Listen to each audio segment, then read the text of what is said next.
Picnic garden का rape और murder case तो आपको याद ही होगा, जिसमें एक 7 साल की बच्ची के साथ दुष्कर्म के साथ साथ उसकी हत्या कर दी जाती है, मर्डर की जाती है, वो भी 32 वर्षीय अक्यूज आलोक कुमार साहू के द्वारा। जी हाँ, जिसके बाद पब्लिक का गुस्सा फूटता है। तो बड़ी खबर ये है कि आज उसका फैसला आ गया है और फैसले में मौत की सज़ा सुनाई गई है। जाइए आइए आपको पहले पूरी कहानी बताते हैं। पिछले साल मार्च 26 को एक 7 साल की बच्ची अपने घर से लापता हो जाती है। पुलिस के काफ़ी ढूंढने के बाद इलाके में एक जगह बोरे में उसका शव पड़ा मिलता है। जी हाँ, आलोक कुमार साहू उसके साथ दुष्कर्म करता है और उसके बाद हथौड़े से मारकर उसका सर फाड़ देता है उस बच्ची का, और उसके बाद उसे एक बोरे में डालकर, एक सैक में डालकर कचड़े में फेंक देता है। जिसके बाद आज अलीपुर के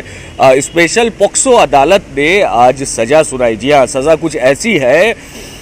कि मौत से कम सज़ा शायद उसके लिए बेहतर नहीं होगा। अलीपुर कोर्ट कहती है कि इसके साथ इस मुजरिम के साथ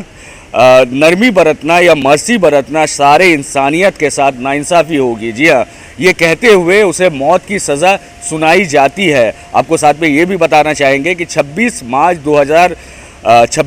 2023 को हुआ ये मामला, और होमिसाइड कोलकाता पुलिस के लाल बाजार पुलिस हेडक्वार्टर के होमिसाइड डिपार्टमेंट ने ये केस अपने हाथ में लिया था और 16 जून को ही इसका चार्जशीट दाखिल कर दिया गया था। जिसके बाद आज ये बड़ा फैसला आया है। विक्टिम के घर वालों में तो एक राहत की सांस मिली है। भले ही विक्टिम की जान वापस नहीं आ सकती, लेकिन जो गुनहगार था उसे सजाए मौत मिली है। इस बारे में ज़्यादा रोशनी देने के लिए हमारे लीगल एडवाइज़र या फिर हम कहेंगे कि लीगल एनालिस्ट सैयद नफ़ीरुल इस्लाम हमारे साथ है, और क्या क्या पहलू रहा इस केस का और क्या इस केस से कोई बड़ा मतलब निकाला जा सकता है। क्या जुडिशरी अब तैयार है कि रेप जैसे मामले में किसी भी तरह की ढिलाई नहीं बरती जाए। आइए सुनते हैं पूरी बात। पहली बात तो आज से 1.5 साल कबल जो मामला पेश आया था पिकनिक गार्डन बोंदिल गेट के इलाके में, तिलजरा पुलिस स्टेशन के दायरे में ये इलाका आता है, और ये घटना बहुत दर्दनाक घटना थी। ये एक ऐसी घटना थी जो कहीं ना कहीं मानवता को शर्मसार करती है। और जो बच्ची के साथ दुष्कर्म किया गया और फिर उसकी जान ले ली गई, बहुत बेरहमी से उसको मारा गया, और उसके शरीर पर तकरीबन 25 से 26 ऐसे निशान पाए गए जिससे ये साबित हुआ कि उसके साथ बहुत बेरहमी से दुष्कर्म भी किया गया है और उसकी जान भी ली गई है। और इस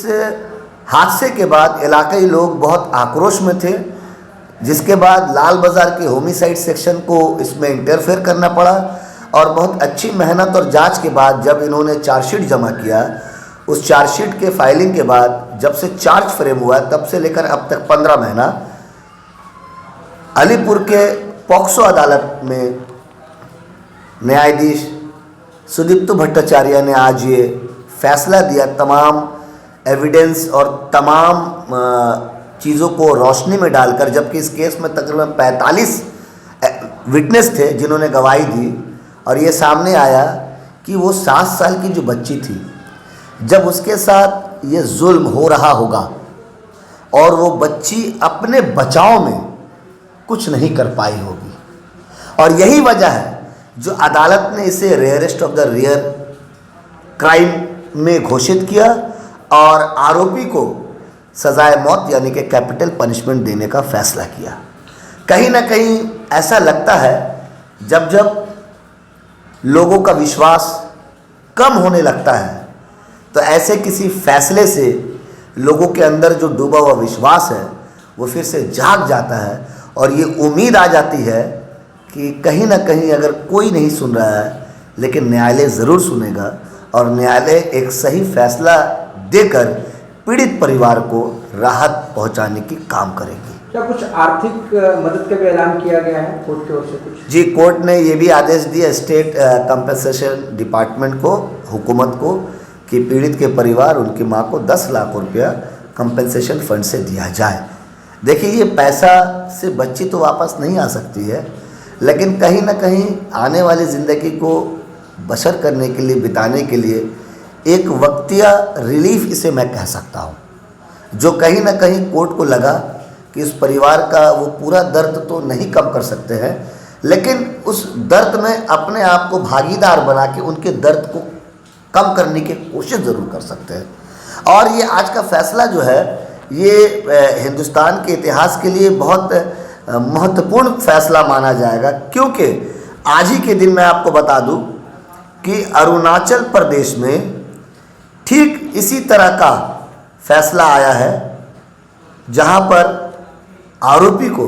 सजाए मौत की सेंटेंस सुनाई गई। मैं बता दूं आपको, एक सेकंड में चाहूँगा मैं आपको वो भी बता दूं।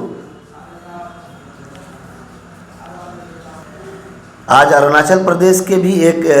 स्पेशल पॉक्सो अदालत में 2022 में ये एफआईआर हुई थी, और ये फर्स्ट इंफॉर्मेशन रिपोर्ट में चार्जशीट दर्ज होने के बाद ये पाया गया था कि जो आरोपी है उसने एक स्कूल में तकरीबन 21 छात्र और छात्रियों के साथ दुष्कर्म किया है। इस घटना को भी पॉक्सो अदालत ने रेयरेस्ट ऑफ द रेयर माना, जो हकीकत में मानना भी चाहिए मानवता के अवसर पे, मानवता के सुझाव पे, और उस आरोपी को भी डेथ सेंटेंस दिया गया है। ये कहीं ना कहीं आज भारत के लिए, हमारे देश के लिए एक जुडिशरी का एक ऐतिहासिक दिन भी माना जाएगा, जहां 2 अलग अलग राज्यों में पॉक्सो अदालत ने इस तरह का sentence, death penalty, hang till death का जो ये दायरा उन्होंने बांधा अपने जजमेंट में, ये कहीं ना कहीं एक बहुत बड़ा लैंडमार्क भी in future course of law में हो सकता है। और जो मौजूदा हालात हैं, सिर्फ हमारे राज्य की बात नहीं कर रहा हूँ, पूरे देश की बात कर रहा हूँ, अलग अलग राज्यों में, उन राज्यों के अलग अलग ज़िलों में अगर पिछले 6 महीने में अगर आप इस तरह के क्राइम को उठाकर देखें, तब आपको समझ में आएगा कि किस तरीके से जो पीड़िता हैं, जो बच्चे हैं या बालिग औरतें हैं, उनके साथ दुष्कर्म किया जा रहा है। और कहीं ना कहीं इन तमाम राज्यों में, देश के अलग अलग राज्यों में कहीं ना कहीं लॉ एंड ऑर्डर पूरी तरीके से सक्षम नहीं है, और इस बीच ऐसे जजमेंट का आना जुडिशरी पे एक यकीन, एक मुकम्मल यकीन पैदा करता है। आप जानते होंगे कि अगस्त के महीने में महाराष्ट्र के थाने ज़िले के बदलापुर में भी इसी तरह का 2 माइनर बच्चियों के साथ दुष्कर्म किया गया था, और वो आरोपी लॉकअप से फरार होने के चक्कर में उसने एक